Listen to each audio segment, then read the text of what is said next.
I wish I could say I had a hard time finding examples for this video, but it was all too easy. These are 9 mistakes that I wish were rare when writers were writing spicy scenes, but unfortunately, they're kind of common. And if you haven't yet seen my video on the 9 ways to write spicy scenes well, I would recommend watching that after you finish this video. The first mistake, which you should avoid at all costs, is number 1, Thesaurus abuse. If you or an author you've read have been abused by a thesaurus, you can seek help. I honestly don't know what it is about spicy scenes that makes writers think like they can't use normal language and that they need to like find all sorts of cool synonyms. And for an example of this, look at Matthew Reynolds' book, The World Was All Before Them. He has this line in a spicy scene which says, "She seemed to be surfing the waves of neuromuscular euphoria." Yeah, there's a word for that, I think.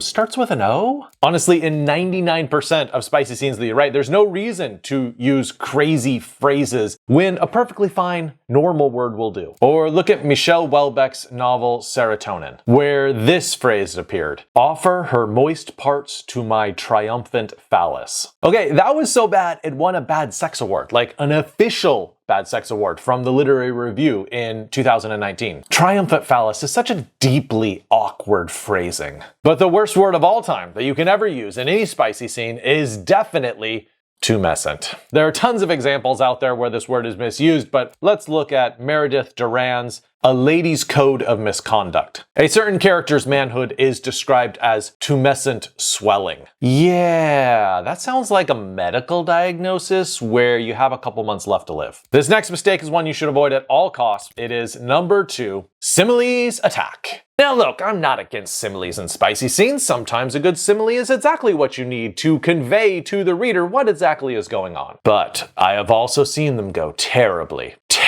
wrong. Norman Mailer, great writer. He wrote The Castle in the Forest, among many other famous books. But he describes a limp male member as a coil of excrement. No, just don't go there. Like, your simile could have gone in a good direction, and it just went the completely opposite wrong way. But I think this next simile is actually worse than that. It is in The Shape of Her by Rowan Somerville. Like a lepidopterist mounting a tough-skinned insect with a too blunt pin. I want you to think about that image for a second. Actually, no, you probably shouldn't stop and think about that image for a second. That is a horrible image. It's like if Kafka decided to start writing erotica. You're like, no, I did not need that in my life. And sometimes the examples are just wacko, weirdo ones, like this one from Sean Thomas, who wrote Kissing England. She is so small and compact, and yet she has all of the necessary features. Shall I compare thee to a Sony Walkman? Thou art more compact and more. Now, if you're trying to be funny in your spicy scene,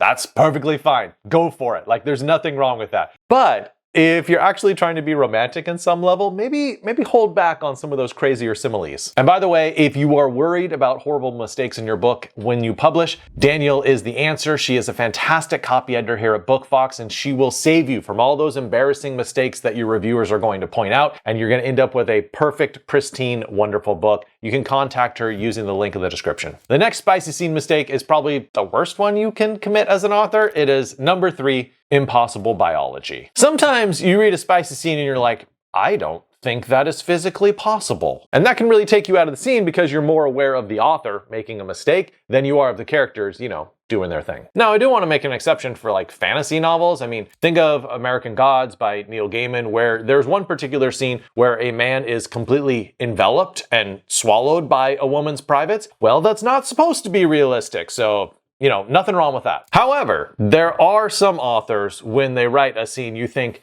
I don't think you've ever done this before. In fact, I'm not even sure you have a human body. Like, you don't know how this works. Let's look at a book by Peter Herr called Smilla's Sense of Snow. This is a line from this book. It's kind of crazy. I don't know what is going on here, and I'm not sure it is physically possible. In general, I would just recommend trying to write spicy scenes in a way that convinces the reader like you've actually done this before. Or look at this other example from A.A. Gill in a book called Star-Crossed. I would classify this one just as kind of physically improbable, not necessarily impossible, but still it sort of beggars belief that the man sort of reaches down and lifts her up in this way. Also, if that is your idea of foreplay, I would recommend you see an intimacy counselor. The next mistake is honestly the funniest out of all of these. It is number 4, god-awful dialogue. There are some spicy scenes where everything is going perfectly well, and the couple's warming up, and the reader's getting interested, and then the character has to go and open their dumb mouth and say something stupid. Check out this example by Laurent Binet in the book The Seventh Function of Language. So he puts her hands on her shoulders, slips off the top, and then says, "I desire the landscape that is enveloped in this woman. A landscape I do not know, but that I can feel. And until I have unfolded that landscape, I will not be happy." I'm not even clear what is being said here, but if he gets some after this speech, I would probably DNF this book. With all this landscape talk, I don't even know where he's going from here. Is he going to start talking about like panoramic shots next? Or check out this example by Sebastian Fox in the novel Charlotte Gray. He's breathing her name and says, "This is so wonderful, I feel I might disintegrate. I might break into a million fragments." Now maybe that's not absolutely the worst dialogue that you can write in a spicy scene,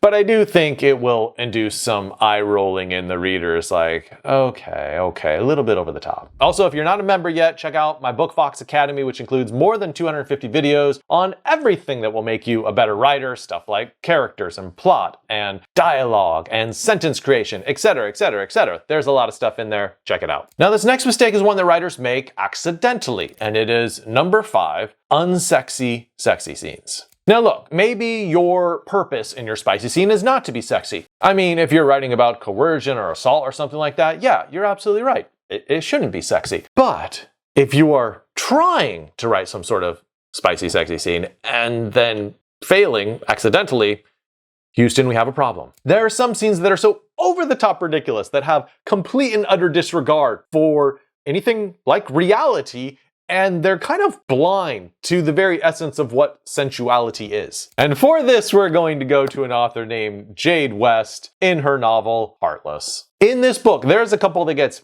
down and dirty right next to a dead body. Yeah, dead body here, couple coupling here. Awkward. But it gets even worse than that because they start doing stuff like backdoor action with like zero lube and zero preparation, and you're just thinking like, ugh, this is painful to read. An excellent principle to follow is you should write your spicy scenes in a way that tries to avoid becoming a poster child for what a spicy scene should not be. Anyone watching this video should not win a bad sex award. Don't do it. Now, this next point is sort of a counterpoint to number 5. It is number 6, believing that it has to be erotic. So I do think some authors get into this one-dimensional concept of a spicy scene where they think like every single spicy scene has to be erotic and sensual. And I mean, if you're writing romance, then yeah, probably it will be. But for a lot of other genres out there, you have a lot more options for what you can do in a scene like this. One, remember that spicy scenes can be really funny. Steve Almond actually has an excellent essay about how to write a spicy scene in Writer's Notebook by Tin House. I mean, the title alone should tip you off that he's going for humor here. It is hard up for a hard on. But that's a great essay to read if you're interested in sort of having some humor in the spicy scenes. 2, spicy scenes can just be horrifying. I think of The End of the Sparrow by Mary Doria Russell. One of the most horrific scenes I have ever read in a book, and it is emblazoned upon my mind. It is the perfect ending for that book, but it is truly horrifying to read. A third point is that sometimes spicy scenes can be depressing. And yeah, they might need to be sad rather than happy or joyful because of what you need to have happen in the plot. And a fourth point is that spicy scenes can provide an epiphany for your character. For instance, they realize like, oh, I'm not supposed to be with this person because how they're treating them in the bedroom. If you are merely going for stimulating, perfectly fine, shoot your shot, that's great. But just be aware that you do have many more options out there for what you can do with a scene like this. Now, this next mistake, it would behoove you to avoid. It is number 7, diving into the less elegant realities. So if you are going for some level of eroticism in your novel, sometimes you don't want to dive too deep into sort of the awkward, sticky realities of intercourse. I'm talking about fluids of all types, or farts, or you can get a little messy. And whenever I read that, I'm like, okay, is this author trying to gross me out or have me enjoy this experience between this couple? Because the characters seem to be enjoying it, but I, as a reader, I'm like a little ewed out. So a general principle is just try not to be too gross in your spicy scene. It is perfectly fine to skip over some of the less elegant biological realities in service to creating a sort of atmosphere and an experience between these characters, and also making your reader feel what you want them to feel in this scene. This next mistake is one that I see a lot of writers make. It is number 8, forgetting about anticipation. Sometimes I see in novels a kind of insta-romance, like characters meet and then 2 seconds later they're doing it right away. But I would just have to advise you that what is often the most romantically charged part of the book might not be the actual act itself. It might be the lead up, right? All the little gestures and all the little flirting and all the little tension and all the wondering, is this gonna happen? Won't it happen? That is some of the best parts of a spicy scene. In Bernard Schlink's The Reader, there is a scene where a woman tells a much younger man to go ahead and take a bath, and oh, she won't look as he disrobes, and then she looks, and then he's in the bath, and she's elsewhere, and the reader's just sort of wondering, like, there is friction in the air right here. What is going to happen? Or look at this example from A.M. Holmes in her book Music for Torching. Here we just have a kissing scene between 2 characters, and it just has wonderful romantic tension to it. Don't be one of those writers that is in such a hurry to get to like the really spicy stuff that they skip over